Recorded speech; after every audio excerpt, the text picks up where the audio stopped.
right, guys, here we are. It is Sunday, July 30th, and you're here with Drew Barto, Trista, Justin Mingle, and my alter ego, Coach Ditka. Listen, let me ask you a question, Drew. If there was a hurricane and Mike Ditka in a fight, who would win? Ditka. Well, what if the hurricane's name was Ditka? That's a tough one. All right, I love I got that one. This didn't work out. I don't know what you're doing. I didn't even ready to start. Like, what the fuck are you doing? I'm nervous. I didn't know he was going. My Ditka impression was so much better in the shower this morning. Oh my goodness. All right, we're here. Whew. All right, we're going to talk about coaches today. We got Mr. Purple Shoes, Drew Barto, back. Good to be here. You excited to be here? I gotta tell the story. Somewhere in the 7 o'clock hour this morning, I get a selfie from Ming Ditka over here. Yeah, ooh, I like that. In the mirror, in this getup, and I'm thinking, that's an old picture, right? No, he is dressed like that today. He was so excited to have you back on the show. I am. And to dress like Mike Ditka, and I had to run over here really quickly and join the program. You got here at 7:15. Tristan wasn't quite as impressed. I was glad I didn't get a selfie, so I'm glad to be left out from that. Oh my God, I got up early on a Sunday. I usually don't get up till like 8:30 or 9, and it was 7 something, and I went to the closet to grab some clothes, and it was just there. It was like a shining beacon on it, like the Holy Grail. But I can't help but notice you forgot the razor to shave off the creep stash. No, Ditka has a real good mustache, and this is all I had was this. Yeah, I wouldn't classify that as real good, but it's a mustache. It's a mustache. Yeah. And I'll be honest, I didn't want to get hair all over the sink, so I went outside and shaved in my side view mirror of my truck. Some things we don't have to share on air. I mean, we don't. We don't. All right, how's Thank you for having me on. I really do appreciate being back. I'm Second glad. time in, I don't know, when I was here maybe 6 months ago or so, 5 months ago. Yeah, and of our YouTube videos, that was the highest viewed so far. So if you don't do that this time, then this is your last time. Yeah, I mean, I did watch it 120 times, so that probably helped. Well, the other 30 was my mom. I showed all my kids and all their friends. So what's going on, Trista? Your week? What'd you do this week? Anything exciting? This week, kids program at the gym went well. Starting a new nutrition program with clients. Put it out there, 5 to 8 clients, and completely filled it up within 2 days.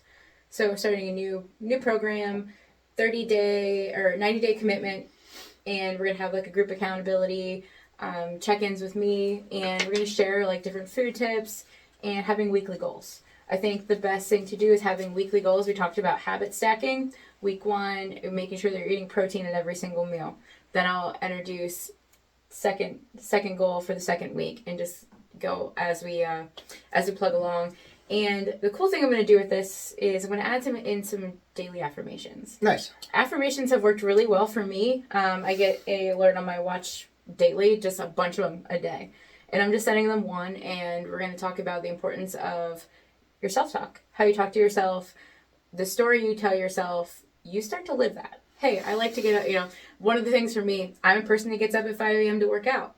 For a while, I did not like it. Yeah. I did not like getting up at 5 a.m. And now it's just who I am. It's what I do. And that's just part of my lifestyle. And It took a while to build it. There are still mornings that I get up on. Wednesdays are typically the worst because I have kids class Mondays. And that takes a lot out of you when you do the kids class during the week because you have to entertain. And I have a really long day on Monday. Tuesday is typically like catching up for everything that you get behind from teaching so many classes. And then Wednesday you wake up and you're like, tomorrow's sleep-in day. I can't wait. And you have to still coach yourself out of bed. So that's kind of what's going on in my world, starting a new nutrition program. And not going to spoil it yet, but coming up with some ideas from the fall. And I'm really excited to share those. Ooh, all right. Exciting. All right. We had a class one time up on the hill. Had to be at least last February, like a year and a half ago. And you said about getting up at 6 a.m. Jen Mingle, my sister, Jen Mingle Imes, actually is her name now. She told me the other day that after that class, she started getting up at 6 a.m. every morning because we talked about doing one thing, and that was the one thing that she did. And it's been a year and a half, and she's been getting up at that time to do stuff. That was I love that. Yeah, pretty good. Good job, Jen. Proud of you. Yeah, like the little things. Like sometimes we'll be like, shit, I don't think we're making it. We're not doing enough. We're not getting enough interaction. And then you hear things from people that send us messages. We appreciate that because that really is what keeps us going. And Jen has her own accountability group on Instagram. Her Instagram handle is Buttercream and Burpees. She's a baker Jen. She's been working out for 3-4 years now, if not longer. So, yeah, if you guys want to go follow that, I'll throw her stuff on here. And I did say before I'm going to stop throwing stuff on the screen, but sometimes contacts and whatnot I will. But I'm just not putting random facts and stuff in. I forgot one. What's that? One really big thing I did on Friday. I went to Yellow Creek and did a workout with Justice Works kids, and it was really cool. We did a team building exercise. We used like a rope, and they had to have one person in the front lead the group and say everyone squat. And you had to squat at the same time so the rope didn't kind of pull you around. So I'll get pictures for that soon and share. But we did a group exercise, and there was probably about 30 or 40 kids. I think they took them later in the day. Okay. So I talked about, why I coach, what I do at the gym, and did some workouts. Did a little workout with them, and it was really great. That's awesome. Justice Works is one from the beginning, too. They're phenomenal. Yeah. Yeah. Speaking of leaders, that's what we're going to talk about this week as coaches. I was just trying to do a nice little transition there, but then we're not talking about it yet. Let me tell you about my week. It went well until you decided. You had to point it out. It was going fine. You could have fooled somebody. I could have fooled somebody. But so my week, I met with Favor. It is Faces and Voices of Recovery in Westmoreland County. Linda and Kim down there. Kim opened up her own nonprofit for people that are addicts and former friends and family of the addicts.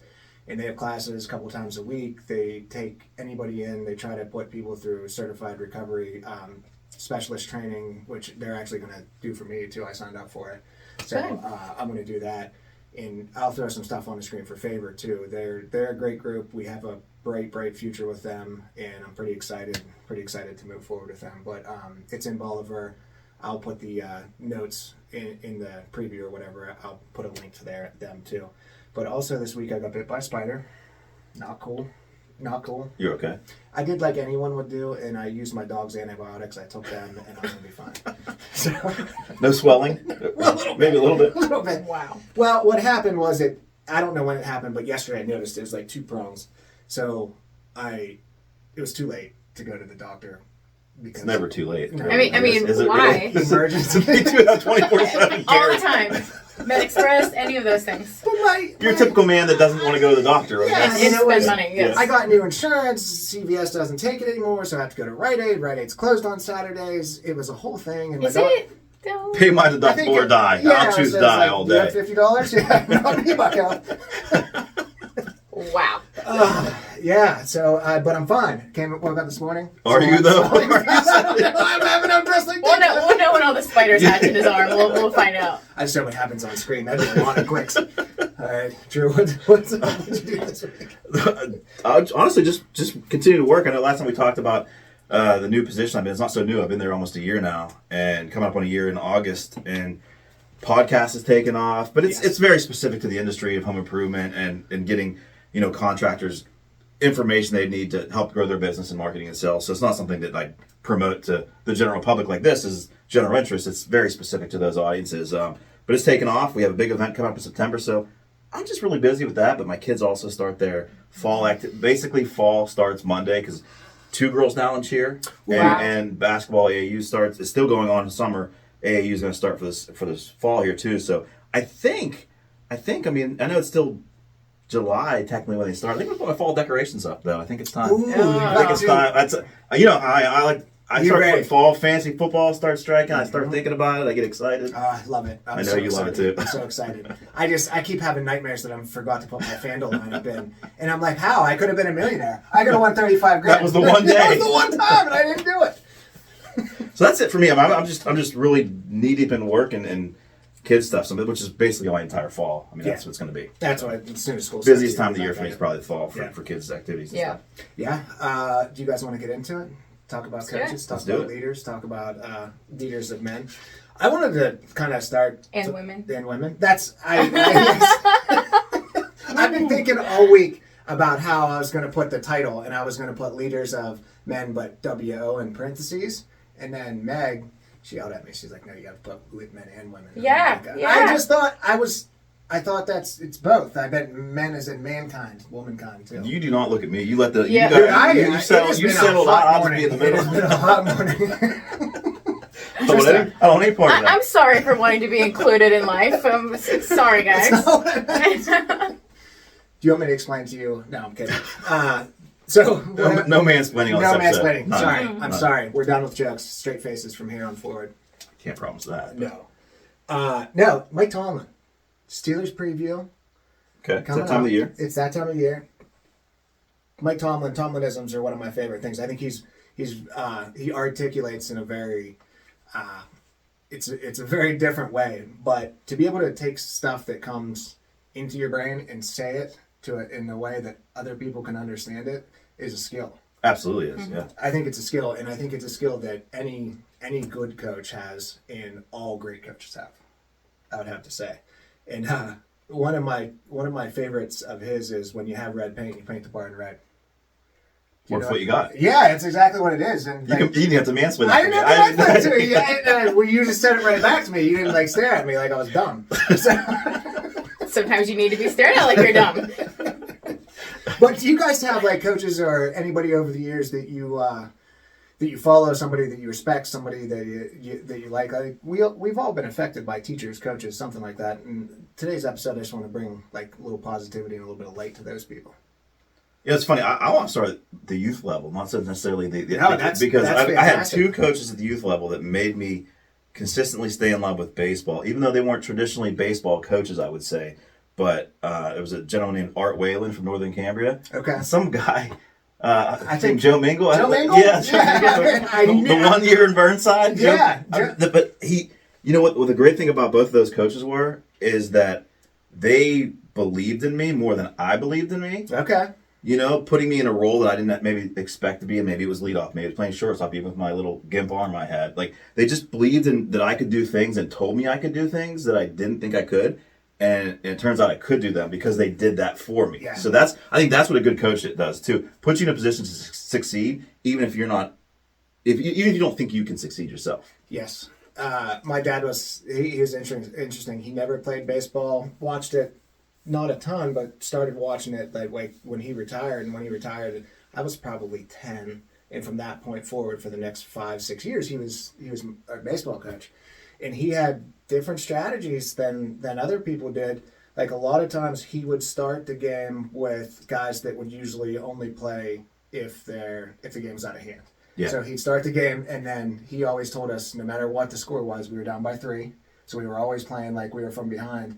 And then when those kids went out of the game, he would bring in his quote-unquote starters a lot of times. And it was if you're down by 3, you're down by 10. If you're up by 5, it doesn't matter. You're going to play the same. So if the game got tight at the end, that's when you learned how to win. And we won a ton of baseball games. Yeah. Yeah. That's awesome. Yeah, it really is. And I think, too, with even kids and with adults, all people want is someone to believe in them. And if you just give people the reasons of why you believe in them, they can do things that they didn't even think were possible. Absolutely. I'm sure you see this on the CrossFit side of things, right? 100%. And, we went to the CrossFit Games. I took JP. He's within a 65+ division. And, you go into events that that, we're in this to survive. This is not our strongest suit. We're just going to survive this. There was one that was, deadlift and rope climbs. I was like, this is your shit. You're going to go out there and you're going to smash this workout. And he won that workout. He was the top person of everyone. And just watching that, I was running down the sidelines of the field with him to the end line, plowing through people to get to the end. Because I remember just saying, this is yours. Mm-hmm. You're taking this. This is what you thrive on. Do it. And, we had, so many moments of, just looking each other in the eyes, sitting on the warm-up floor, okay. We got this. This is our game plan. We're doing this. And then still, I'm sitting in a room full of people that are people I see on YouTube, people I see that are famous CrossFit coaches. And I'm like, how the hell am I sitting there with these people? Because you can't. You're good enough. But you have those same thoughts. And all he needed in that moment was for me to believe in him, and he won that event. And it was the greatest thing I think I've ever felt in my career as a coach is me telling him I believed in him that he could do this. This is something we practice every day, and he went out there and just smashed the shit out of it. That's and awesome. it was one of the coolest things I've ever seen in my life. Where'd he finish that year? 8th in the world. Wow. Not too shabby. Yeah. Wow. Yeah, coach, not too shabby. Wasn't bad. No, my dad was funny too. Whenever we would make a play or something in baseball, and you make a nice diving catch, but then you throw and miss, and he'd be like half a hero. Half a hero. I do remember that. Half a hero. Yeah, it's good stuff though. Tomlin's one of his other ones is you're either making wine or you're just smashing grapes. Can you explain that to me? Yes. All right. Okay. So when you make wine, I think I get it, but I want you to explain it to me. Dick. We love it when he explains it to us. I know. We had a little thing about this morning. But listen, you're either making wine or you're just smashing grapes. You can do everything right correctly, but if you don't, I don't know how to explain this. I don't know how to explain it. I can't figure it out. You mansplained it perfectly I'm earlier. intimidated. I know. Look, if you just crush grapes, you're not making wine, right? There's parts of the process. There's ingredients. There's other things you have to do. Yes. To get to that end result, right? There's more to it, right? Yes. So basically, anybody can go into like the CrossFit gym and just start to throw stuff around, but until you get into the intricacies of things and the Process. Putting process in place. That was one of my favorite I'm a things. mansplain today, Justin. Thank you, because I'm Thank you, we need awkward it. now and I'm scared a little bit, and I don't want to get punched in the face. I'm gonna beat up on camera Not by me. for the second time. We did it the first time. But there are yeah, that's a different story. But like some of the form and things like that you have to put into it to actually get to those next levels or whatnot. You can have a bunch of vinegar tasting grapes, but in order to do it, you got to take your time. You got to. I love that he's looking in your eyes for validation as he's explaining None the of you guys will process. help me. You guys just. We keep let you going. on the ledge. We just. I can't do it. I'm out here by myself, So like a here's- single mother out here. I'm washing and drying. Obviously not Mike Tomlin over here, so it's okay. I'm not. I don't. No, have but I think it's important. I'm glad you brought Mike Tomlin up because I'm going to say something that should not be controversial. Okay. I love Mike Tomlin, Yes. but it is controversial in in Western PA. It's controversial. It's 100% controversial, and I have a hot take for you. Give it to me. If Mike Tomlin was white, he'd be more well received, and it'd be probably, top 2 football coaches in Pittsburgh of all time instead of 3. I think he'd be ranked ahead of Cowher. To win as much as he has consistently every year, no losing seasons. I agree completely, and that's not about everybody. And that's not about Cowher either. Sorry, this is more. Well, no, but I think you're right about Cowher had everything going for him from the perspective of he's a Pittsburgh guy. Yeah. Right, he's loud, he's obnoxious, he's got that damn chin, like he's Spits. spitting on you. There's just things about him. Yes. Isn't Mike Tomlin completely different in the way he just speaks to people, speaks at the podium? He's just a different guy. He's fired up. Very calm guy in his Yes. delivery. Yeah, I don't know much about him, but I do. I've seen. Yeah. But if you've seen him speak, it's impressive to listen to him talk. Like he says, you can tell people to focus all you want, but he tells them don't blink. Yeah. Whenever that's just different. Like focus, what does that mean? But don't blink means keep your eyes open, look. And he went to the point where cut your eyelids, cut your eyelids off, because then you have to focus, you have to pay attention. And like I said earlier about taking things from in your head and relaying it to someone in a passionate level to where they receive it and actually do something with it is absolutely a skill. And Tomlin gets shit too. Like he's never had a losing season. Trista, stay with us here for a second. Tomlin lost Le'Veon Bell. Tomlin lost Antonio Brown. Tomlin lost Ryan Shazier. All 3 of those guys were arguably 2 of them were the 2 best at their position, Bell and AB. Shazier was probably a top 5, at least top 10 linebacker in the league, potentially. And at that point, he's still super young. He was a couple super years in. young. And they took him at a high draft pick. He lost all 3 of those players, got 0 in return, and still never had a losing season. Yeah. And people don't really consider that. Like you lose your three of your best players, like outside of Ben, they were the top 5 players on the team, and you lose him, and he has not had a losing season ever, and he still gets shit. And people say he won his one Super Bowl with Cowher's team. Cowher only won one Super Bowl with Cowher's team. Yeah, he has to coach him. He's supposed to coach him. Yeah, right. And that's coming off a season before. I think they were 8-8 before he even won that with that team. So. Yeah, and he's a fantastic leader of men. He's not the best in-game X's and O's person, and that does have a lot to do with it. But how many years has he played? Or has he coached? I mean, it's got to be going on 15 now? 15, 16? Yeah. It wins almost 10 games every year. He probably has 150 wins. So I want to go back to something you brought up Yeah. because what the hell, why not? Let's be a little controversial sometimes. I like it. Because there are valid arguments for why you don't like Mike Tomlin. Yes. You said the X's and O's. You said some of that stuff. I'll give you some of that. Some of his clock management, timeout management, pretty piss poor sometimes. Yes. But there was a faction of fans who, like, game 2 into his first season were already like, I don't like Mike Tomlin, and they haven't liked him since. And they didn't say I don't like Mike Tomlin. Wait, yeah. You know what I'm saying? Yeah. Well, this is also like something we're going to talk about, fixed mindset. Yeah. A lot of people in this area and, I mean, Western Pennsylvania, let's be honest, fixed mindset. There's no progressive thought. There's no grace for people to be human either. It's like, well, he's a shit coach because this XYZ and I hate how he does this. But, I mean, at anyone's starting position for the first year, you're going to grow. I'm sure he's grown. I don't follow football like that, but I'm sure he's grown as a coach for many years. You know, like that's it. And to say that discrimination is a key factor, it has to be. I mean, it exists. We can't hide from that. It exists everywhere. But yeah, I think Tomlin over the last 15 years has pretty much solidified himself as one of the best coaches in the league. And if you look at any athletes, they all tell you the same thing. If you look at any coaches, they all tell you the same thing. If you look at Joe Blow from fucking Windy City down hanging out at wherever, they don't know any different. But it's like, we talked about this before I got on camera. It's like everybody's an expert now. Everybody's a economist. Everybody's a doctor. What were you saying? Military strategist. Yes, military strategist. Meanwhile, they spent 17 years peeling potatoes in prison. I'm going to surprise you with something I'm going to tell you. Are you ready for it? What's that? I've been watching this show on Netflix, the Quarterback Show. Yes. Ooh, it's there really you go. good. It is good. We've yes. been watching it, It is and good. I really wish that I could hear those sounds from the field actually on live TV when hearing the quarterbacks get hit. And what's his name? I'm trying to think of... Kirk Cousins. Yes. He has the best sound. He was literally moaning for an entire game. The entire game he was moaning. I was like, I would watch football if I could hear this, because like, you don't think it's like getting hit by a bus, literally, when these people smash you. It's awesome. crazy. Some of the best sounds in the world are getting hit, hitting a baseball. Yeah. And when you know you hit it. When you know you hit it, you connect it. Yeah. And we talk about gym therapy. Part of the reason I wanted to do workouts before we started doing group stuff was because in a football game, as soon as the game starts, you are nervous as shit. Like, and if you're not, sorry, you are. You're lying to yourself. Yeah, and you're lying others. to yourself. Yeah, you're nervous as shit. As soon as you like take that first snap and do whatever, get hit, and it's like, okay, game on.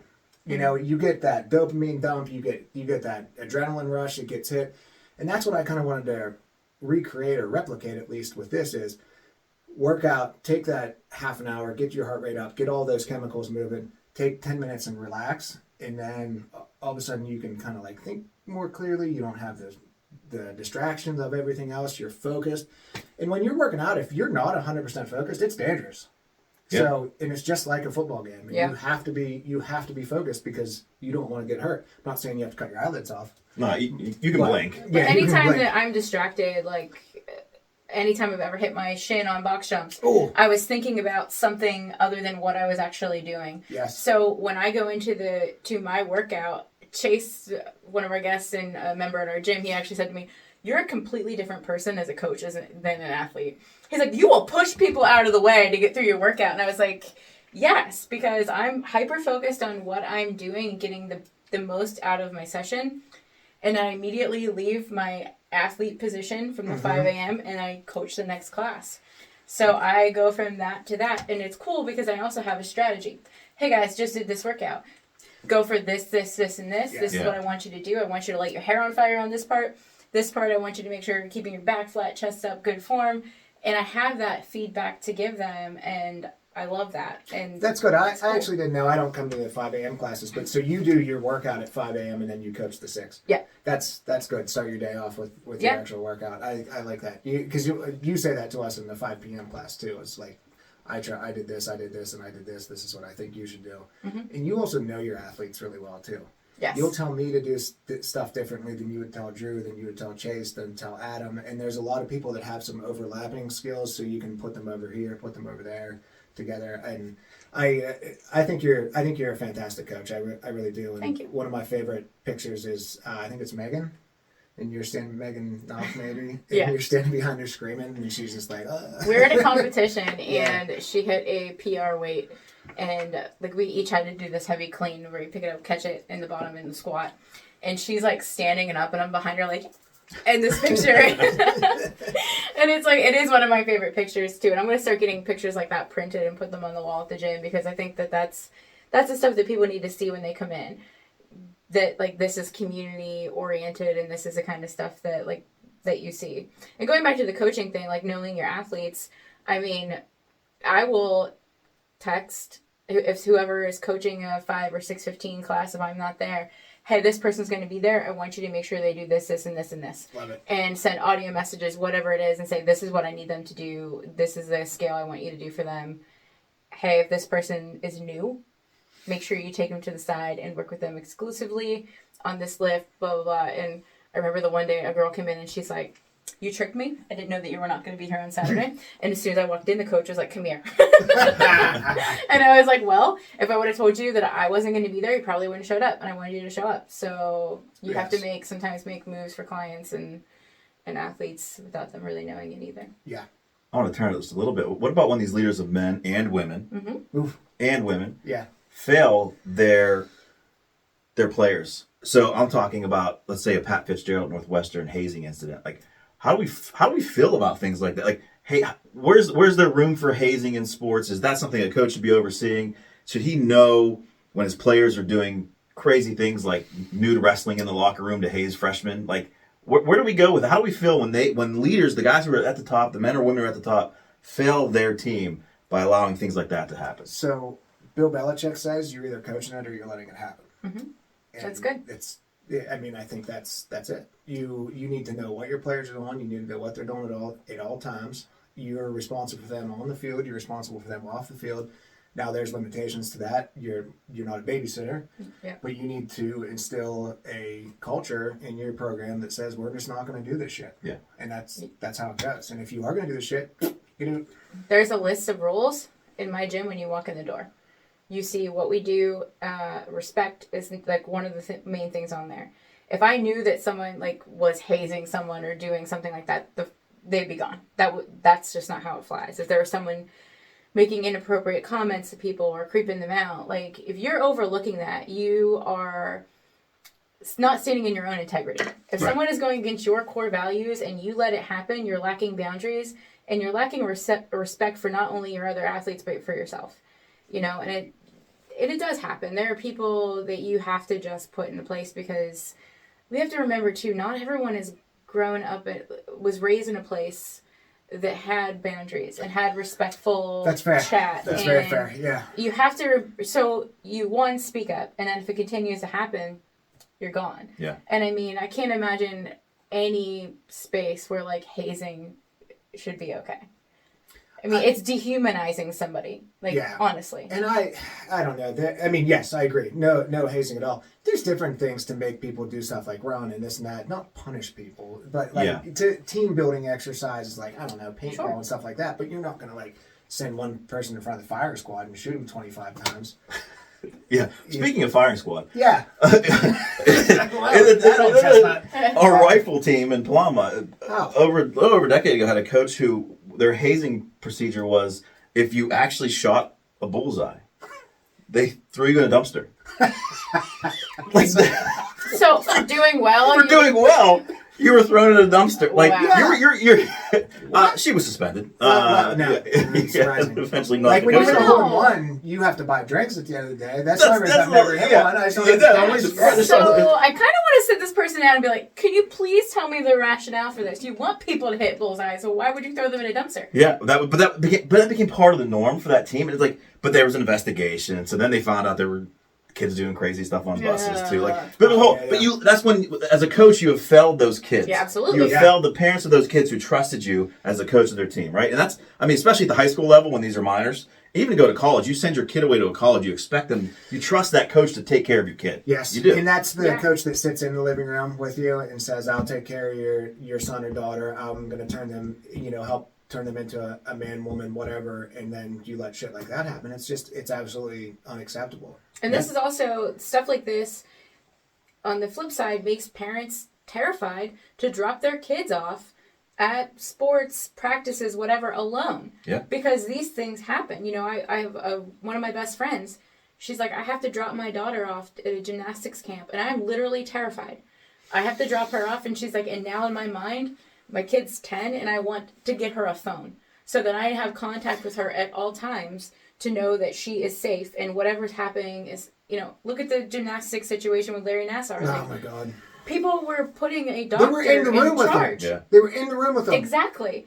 And so those are the kind of things where, like, when that trust is broken, when that trust wound is developed, it is hard to get back. Absolutely is. And then these kids will miss out on sports. They'll miss out on team. They'll miss out on inclusion and feeling a part of something. If their parents, that trust is broken, they're pulled out of a sport, it's hard to get it back. And imagine being the next coach that steps into that position that has to try to, like, heal these wounds for kids, parents, all of it. And kids are afraid to speak up. I mean, in most cases, it takes somebody to speak up for it to happen. But if you speak up and people are on your side, you're ostracized. You're the problem. You're out, right? So you're afraid. And I think that's when we talk about coaches, man, they can do so many great things for kids and for even for adults, but they can also do a lot of bad things if they're not in a position to actually take care of your kids and they're thinking about just winning or just doing things the way the good old boys used to do it and not actually taking care of your kids. Yeah, and that's a big one too, the way we used to. Well, you know, we can't prepare people for how we grew up. We have to prepare people for the future. Yeah. And when you there's lots of good things you can learn from the past. If you don't learn from history, you're doomed to repeat it. All that horse shit. Yes, I get it. But but it is. But you have to teach people how to live in the future, not how to live now, because now is already happening. Yeah, how you grew up in the 70s doesn't exist anymore. It does not. How I grew up in the 90s doesn't exist anymore. We're so far beyond that even. You know what's timeless though? This mustache. All right. Is it though? No. Let's take a break. We'll be back. Okay.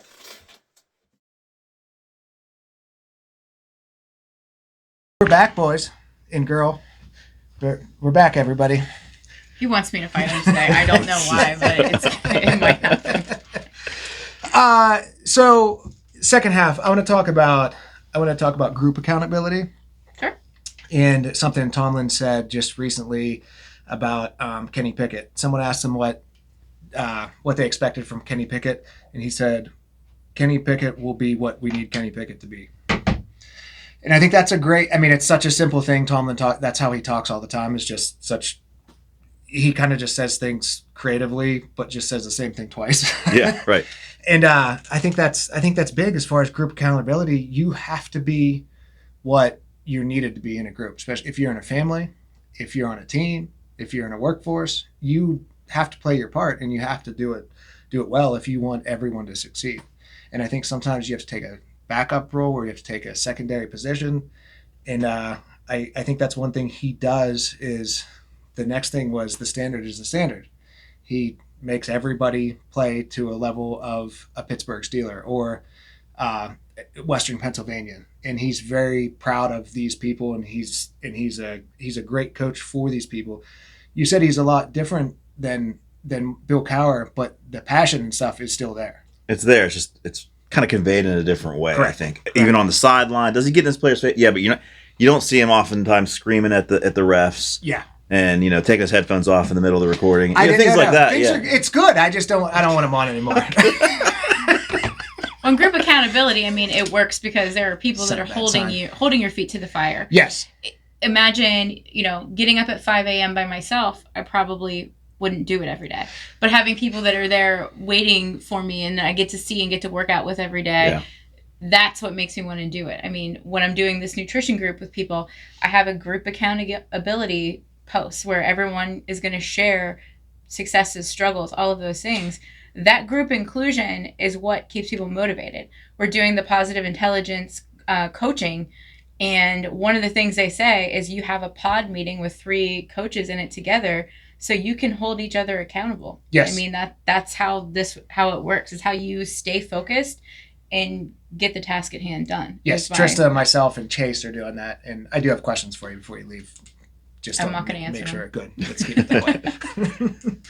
Drew, what do you got? No, I think on accountability, I think it's whatever your career is or your job is or wherever, it might not be your job, but I think you hold yourself to standard, you hold yourself accountable, but it's easy if you're just holding yourself accountable to something. Like, yeah, I can delay doing that, but if you have a group that relies on you to get it done and get it done in a timely fashion, there's a little sense of urgency to make sure you do it. And I think that pushes people. It pushes me. I know we have group meetings every week where we're giving feedback on, okay, here were our goals. Did we reach them? Here, or where are we in this goal, this part of our goal? And if you come to that meeting and you haven't done shit, man, you look rough. You look bad. And I'm not prepared to look bad. So I make sure I get my stuff done. Yep. So my teammates aren't let down. Yeah. And I've never been a great preparer of things that I don't want to do. And that's not a great thing. Like, things I want to do, I'm ready for. I'm ready to roll. But things I don't want to do, I'm like, I'm just going to go in there and wing it. And I've gotten really good at winging it. But it's like when you start to put both those things together and you can ad lib on the fly with something you're prepared for, you have a greater chance of success than you do by just winging it. Oh, and good enough and great. There's huge. When you try to wing it, like, it's good enough. And for me, I'm a little bit of perfectionist as far as my trade. So I don't ever want to just be good enough. That's why I'm constantly doing classes and trainings. And, I'm studying for my level 3 right now, which is all by myself. I have to set myself standards every single day. If you need to study this for so long each day. And it's hard. Yeah. It's hard when you have to hold yourself accountable when you have 8,000 other things you could be doing throughout your day. And I make myself lists and say, you have to put this much to your day going to studying, this much to journaling, and making non-negotiables. Doing that has made my life easier, giving myself non-negotiables of, you're going to study every day, period. That's it. You can cut out other things. Do you need to scroll YouTube and Instagram today? No, you don't. You don't. Make time for the stuff that matters. Yes. And it's hard to stay focused. Yeah. If you have ADD, ADHD, any of that stuff, lists are your best friend. Yeah. Because I don't know how many times. So I have this huge issue where I'll be like, I got to text Trista. Pull up my phone, text message from my dad. Talking to my dad. My dad talks to me about this. Next thing you know, I'm YouTubing something. I completely forget to text you. So list, put it down. You'll get a lot more things accomplished. I make lists for pretty much everything in my life. I work 2 jobs, so staying accountable at both places and just to stay motivated. Because I like to cross stuff off. Yeah. And a lot of people like that. It feels good. You're like, all right, as you go. A lot of people are satisfied by doing that. You feel like you're accomplishing something, you're achieving something. Absolutely. I've long been a procrastinator. College, getting papers. I'd be writing a paper at 4 a.m. and it's due at 8 a.m. because I had beer pong to play. Priorities, right? I was you had to win. Paying a lot of money to play beer pong, which I'm still paying for. But now, and it's so happened maybe in the last year with the new position I'm in, I'm getting better at filling out my week, filling out the calendar with things I want to accomplish at that time, knowing that way as it comes up, I see it in this hour, I get a 10-minute warning like, you're supposed to start doing this in 10 minutes. Great. I move on to it, or I finish that one task and then I get on to it. At least if I have it in front of me, outlined for me to see every single day when I open my computer up, I know what I'm going to do that day, and I tackle those tasks. But if I don't have those on my list, I might not get them done. Yeah. I might forget about them, or I just might be like, I can wait till Friday on that. But if I have a list of seeing things I have to do Friday, I know I can't push this till Friday because I got all these things to do Friday. Ooh, I like that. Yeah. I need to start taking our advice. I'm terrible at calendars. Like, my partner and I get in huge fights about calendars where I'll schedule things. He's like, we have something that day. Why don't you ever look at the group calendar? And I was like, I just make lists. And I go through, I am not a calendar person, but I make lists I'm a daily person. Yeah. He's a planner. I'm a daily person. So that's something I know that I need to improve on is updating calendars. But that's a hard one for me. That is a real hard one for me with calendars. That's actually that's really fair because you could put me in my Ditka clothes and say, Justin, we're going to LA today, and I'm like, cool, I'm in. But if you tell me to make a plan to go to LA in a month from now, I'm like, fuck that. The day before, he's like, where are we flying? You're good. You're smart. Yeah. I'm just that's how I work better. I think I need excitement at all times in order for me to feel good is why. And that's probably not great. That's probably part of your bipolar, though. It's probably part of my bipolar. It's probably part of history with alcohol and drug, stuff like that. It's probably just because you always have to feel good. You thrive in chaos. Let's burn this place down. But I don't want to say everybody thrives in chaos because that's not true, but I do feel there's this sense of like, we're all kind of bored. All the time. We're all kind of bored all the time. I wish I was bored. No, but I really wish I was. You don't have time to be bored because you do 90% of your day is doing what you want. The only thing you don't really like is your 9 to 5. That the rest of it you do what you do. You like that you don't work a day in your life or whatever they say. Whenever you do what you want. So we got to hop on our phones. We got to do that kind of stuff. We got to have that the phones are the killer. I think you always have those things that get your attention that shouldn't. I mean, even when you're working, right? Yes. Like you said about earlier, like getting a text. I mean, getting a selfie from Mingle at 7 a.m. In the morning. It distracts me from what I was supposed to be doing. What were you doing? I was just laying in bed. If you want to be honest, but I was laying in bed getting ready to think about coffee, and then I got Justin here sending me a text. Like now I'm thinking about Justin and some coffee. Yeah. But no, I think and I think that's why so many people are quote unquote experts on everything, because we want to feel like everything we think and everything we feel is the most important thing in that time for everybody, and it's not. It's not. We have to really like sit back and say, you know what, I know this about this, and we don't have to be experts on everything. We don't have to know everything about everything. What did I say earlier today? I think the 3 sexiest words in English languages, I don't know, and I love that when people say I don't know, or I don't know. Let me get back to you. I don't need an answer right now. Always, I want the right answer whenever you get it, whenever you have it, when you're explaining something or you're educating a client. I mean, you talk about educating a client. Mm-hmm. You don't have to tell them the answer right now because it probably isn't going to be right if you don't really know it, right? Know it, 100%. So give yourself some time to research it, then come back to them with an answer. In sales, huge in sales. One of the number one things I always do is shake both people's hands, talk to both people equally, whether it's husband, wife, father, son, daughter, husband, wife, whatever, to speak to each person equally. And when they ask me a question and I don't know the answer, I tell them I don't know the answer. Yeah. I'm either this, that, or whatever new. That hasn't come up yet. Let me figure it out. I had something like this in the past. Let me look at that and see so I can answer this for you. Because that's all people want. That's all people want is they'd rather be given no advice than bad advice. Yeah. Nothing is worse than when someone gives you advice and you're like, that doesn't sound right. And then you Google it or look it up or look for a source and you find it's something completely different than what they tell you. You're like, why didn't they just say, I don't know? Yeah. And then there's that trust gap again. You're like, okay, well, I'm never going to listen to what this person says because they obviously just make stuff up. I think that's the most important part of relationship building is having the integrity of saying, I don't know. Yeah. That's being honest, having integrity and saying, I don't understand something. And that is one of the most important things I think in a relationship. Especially with a coach, with a client, whatever it is, you have to have that humility to say, I don't know everything. Well, because we're human. 100%. Imagine, like I sold cars for 15 years. It's a December day, it's 10 degrees outside, and someone comes in and says, is this car all-wheel, front-wheel, or rear-wheel drive? And you tell them it's front or all-wheel drive. They get in it, it's rear-wheel drive, and they get outside and spin around and smash into a wall. It's like somebody told me one time there's a difference between being right and being dead right. Being right is, you're sitting at a stoplight and it turns green, you go through it. Being dead right is it's green, but you see the truck barreling down you. It's my turn. I'm going. Bam, dead. Yeah. Dead.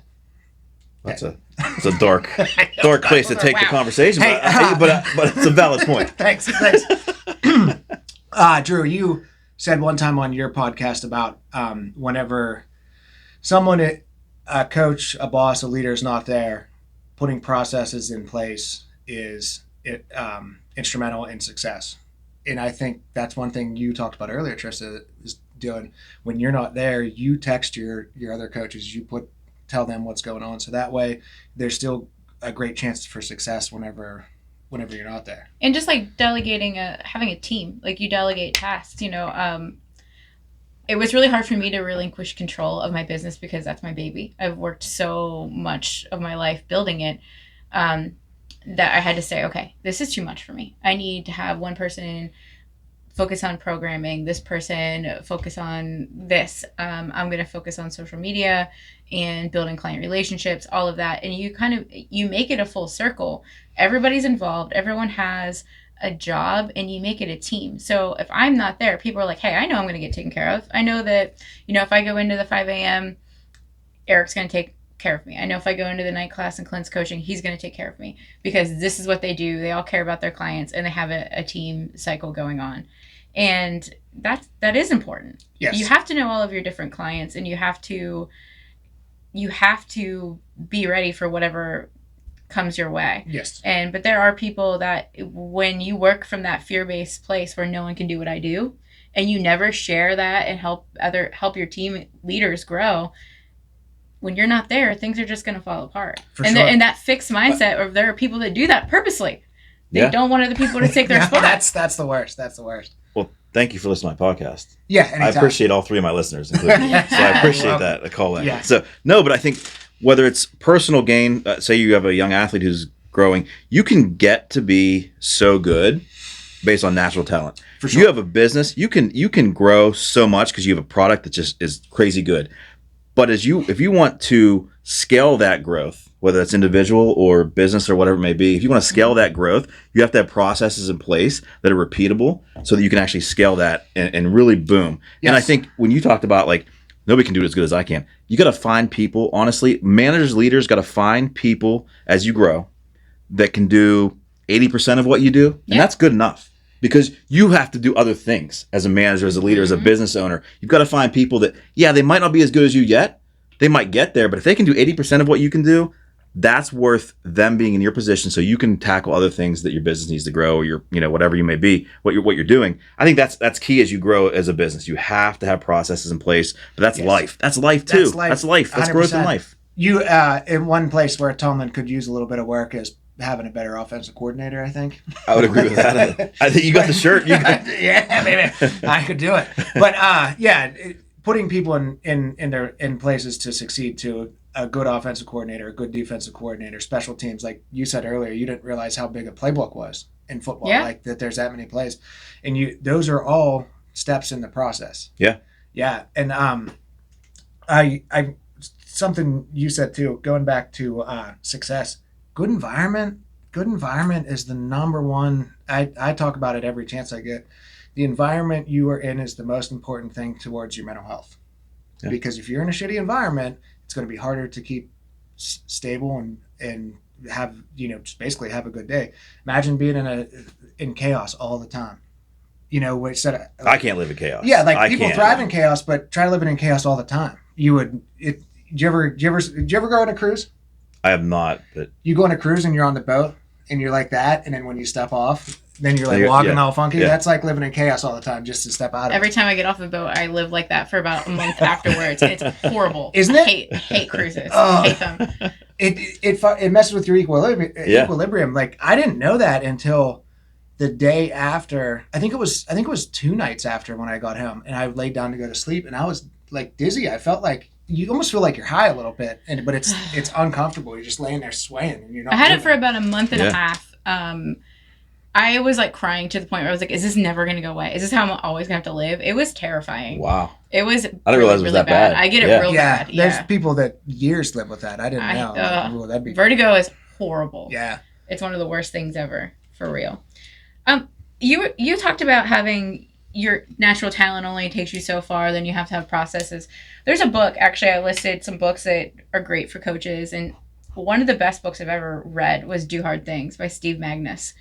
And he talks about that. Like, your natural talent will only take you so far, but then you have to build from that. And I thought that was a really cool thing that you had brought up. I didn't write the book. And he talks about like real toughness, and that's paying attention to your like physiological, your emotional, and your psychological responses and working with them to overcome a challenge. Yeah.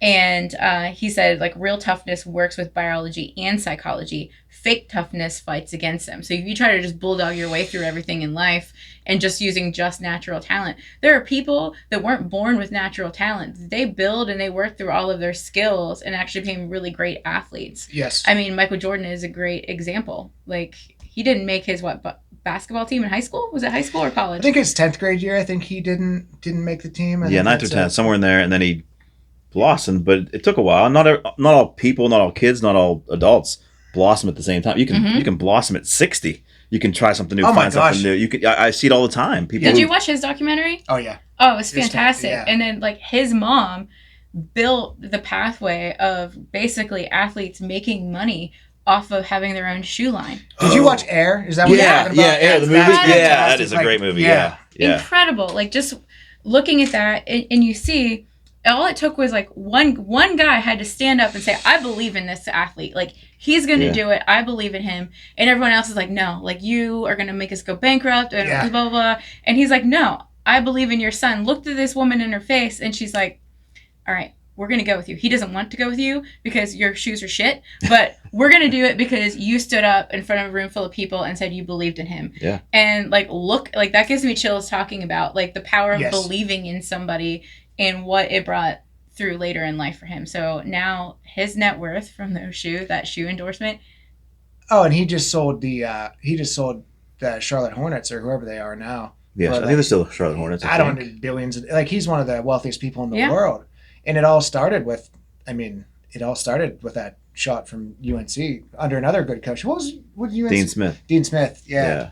And it was like Dean Smith was down to so many years playing basketball, hadn't won, or coaching basketball, hadn't won a championship in so long. It was like the culmination of everything. Dean Smith and here you are, an 18-year-old Michael Jordan knew he was getting the shot, and it wasn't even the star of the team. He knew it was his turn, and he just put it in. That's why I think people talk about Jordan and LeBron all the time. LeBron, whenever he hit a big three to go to the NBA championship, or no, it was to win the NBA championship. It was when he was with the Cavs way back. Jordan, when he hit that shot, was like, boom, off the court, let's go, you know? LeBron went like this, hands on his head. He was running around like, holy fuck, I can't believe I actually made it. And Jordan was like, I knew I was going to. He knew he was going to. Exactly, the confidence level, right? That's it. Mm-hmm.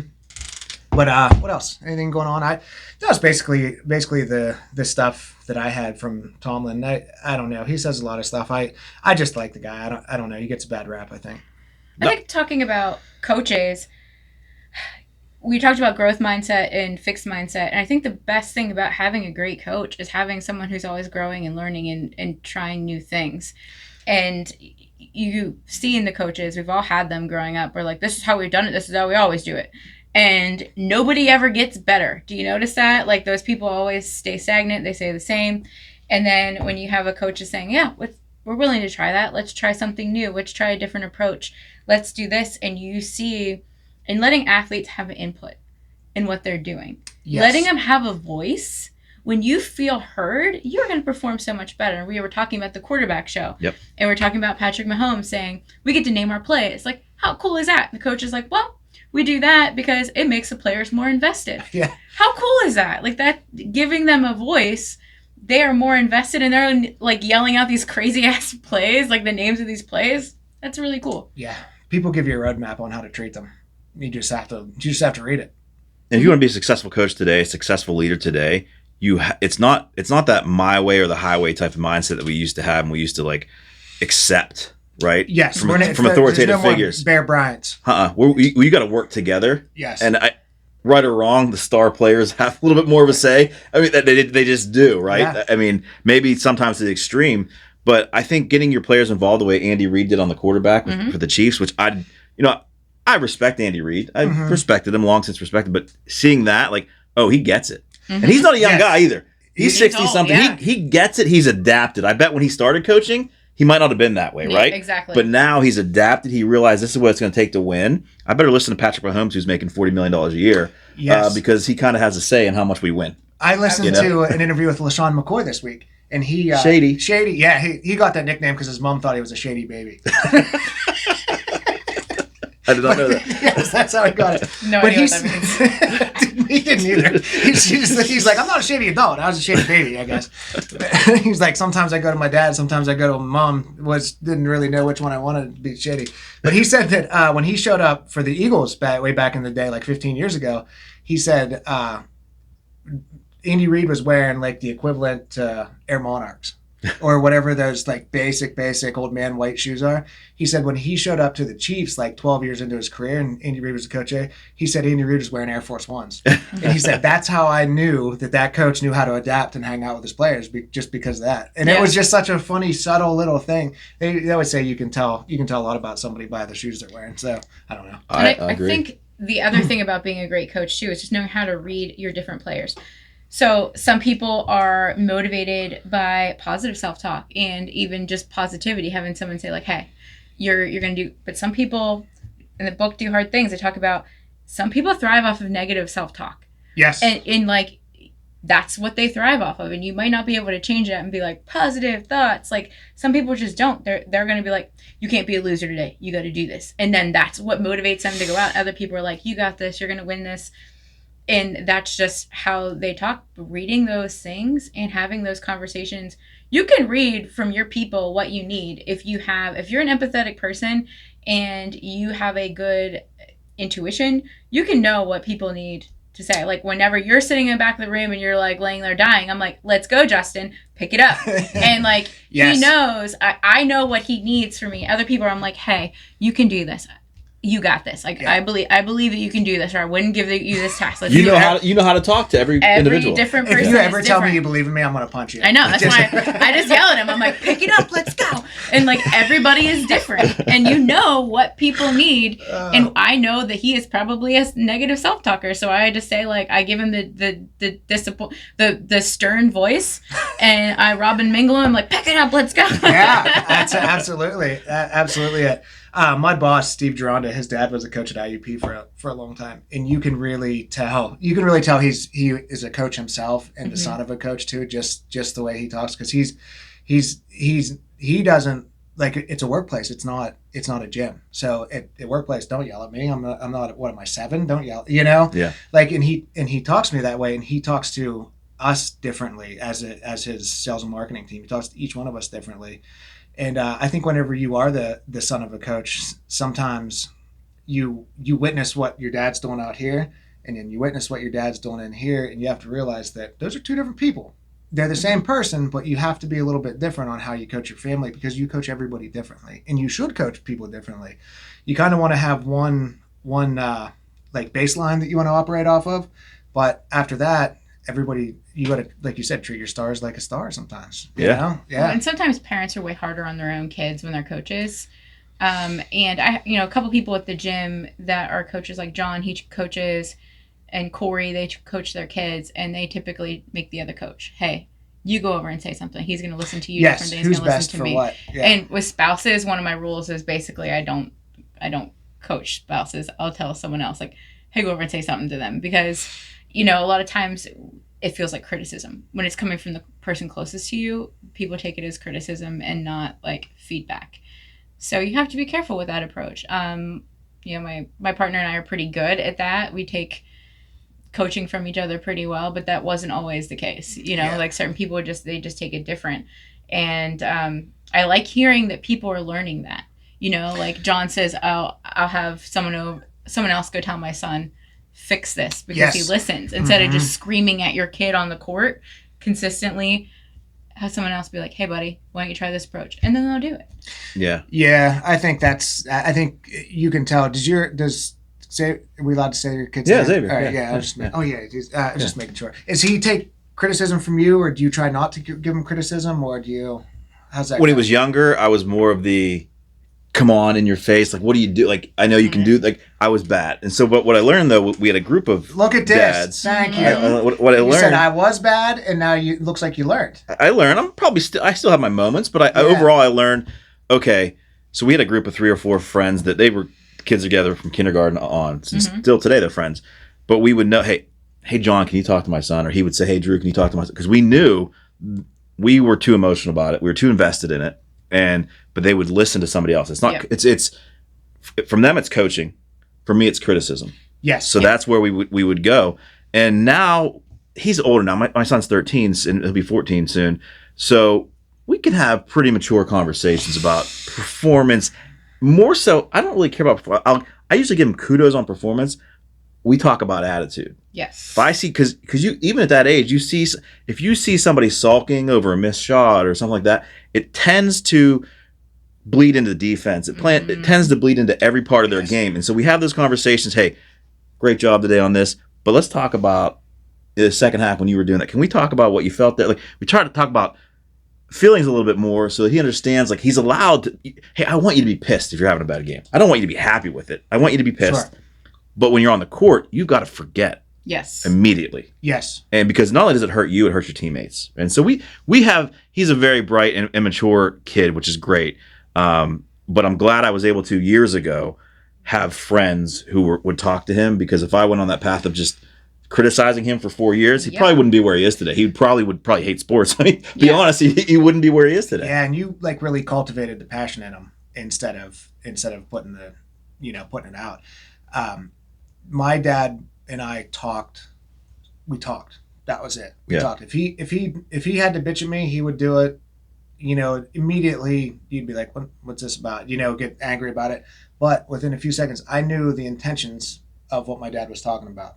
So if he said something like that, I knew, like, even in the heat of the moment, he didn't mean it like that. Yeah. And then we'd be able to talk about it afterwards. Yeah. And I think too, we gotta remember with kids, like especially 12 and under, attitude, effort, fundamentals. Yeah. Other than that, what do you want from the kid? Right. This is basketball is a sport. It's where you learn whatnot. You might not many people make it to the NBA. Right. Paying for college, that's something different. It'd be nice not to have to, right? Right. Yeah.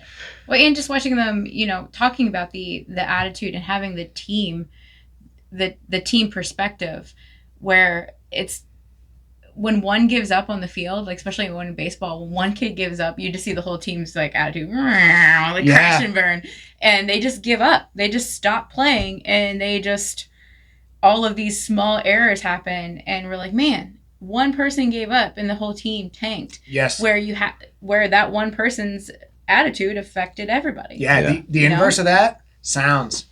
Man, football games, down a couple here and there, and you hear somebody get hit, and you hear one of your teammates pop into somebody. I'm telling you, it changes the entire atmosphere of the game. Baseball, you hear that crack of the bat, it does. It changes the entire outcome of the game. Hockey is the biggest one, probably. Momentum in hockey is like one of the biggest factors. And when you hear somebody get checked into the boards or something like that, it's like everything turns around. So little tiny things can have huge effects on a game's attitude. Watching hockey, I don't know how people play it and aren't angry, because it's so frustrating. I would probably want to murder everybody on the ice. It's such a physical sport. Yeah. Oh yeah, it is. I watched IUP game. We had one of our athletes played for IUP, and just watching it was insane to me. I've never actually watched a live hockey game. Sitting there watching them back and forth, just smashing each other, and the whole time I'm like this, because I was like, please don't hurt him, and he ended up getting hurt that game, and it was terrible to watch. But the frustration I'm watching as this puck is just going back and forth, I'm like, this is terrible. I would never want to play this game. I would be mad the whole time. They're the best shit talkers, too. Really quickly on coaching, just something I want to talk about from last season, because I think it's important.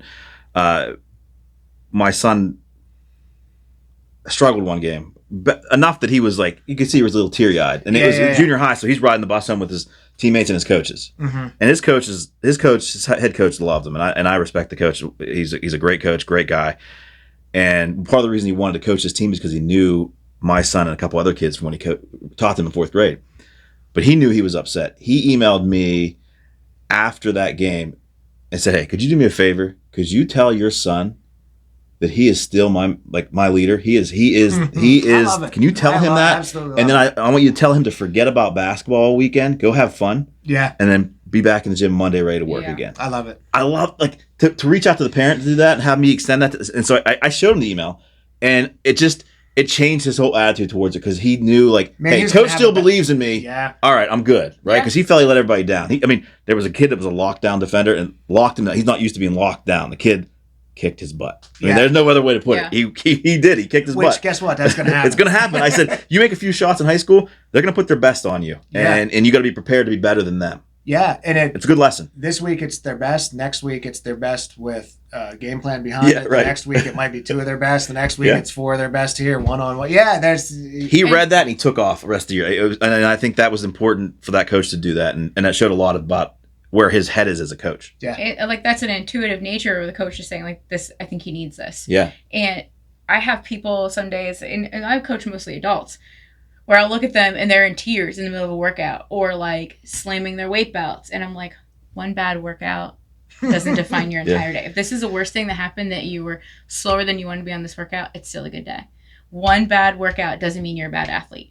And then you see people and they're like, send me a text message after, "Thanks, coach. I needed to hear that." Yeah. And just having those points with people, that's how you know that you're one, making an impact. Yeah. And two, that you're able to read people and you're able to have empathy. It's so important. And you don't think about, like, I know you coach, right? I used to. I got out of the coaching Okay. game now. I thought that I did 1 year. It was good enough. It's one of the most fulfilling things that you can Yeah. honestly do, because making connections with people is so important. And some people just want, everybody just wants to be seen and wants to be validated and wants to be heard. Yeah. And when they feel that and you're making those connections, it's like this little ripple in the pond. Then you're sharing that ability with that person to do it for somebody else. Yeah. Yeah. And it's a really cool effect, I think.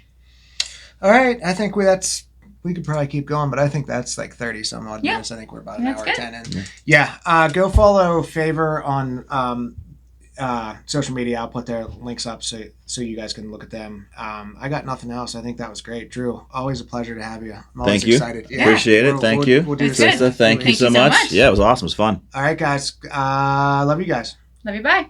Go outside. Nips up. Nips Oh my up. God, why is that the new hashtag? Nips up. Because people